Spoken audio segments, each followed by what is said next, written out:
Fitness. 8.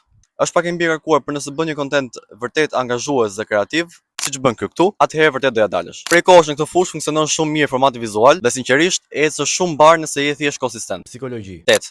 Shumë njerëz kanë interes ndaj është shumë virale. Real estate. 5. Varg nga sektori, por këtu e kam fjalën për pjesën e investimeve, për shitjen dhe blerjen e shtëpive. Do thoshe që është më vështirë të bësh interesante sepse ato videot e thjeshta duke treguar shtëpinë nuk parapin shumë ujë. Pra do të krijosh një përmbajtje shumë edukative në këtë fushë, ta bësh sa më interesante në një mënyrë apo një tjetër.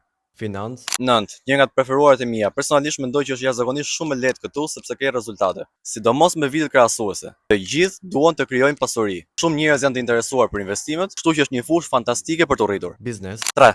Ndoshta më e vështirë për të rritur kur flasim për biznesin në përgjithësi. Mendoj se bizneset e bazuara në produkte janë më të lehta sepse ka një element vizual që tërheq shumë. Por bizneset e bazuara në shërbime, veçanërisht kur janë digjitale, e kanë tmerrsisht të vështirë të rriten apo të duken interesant.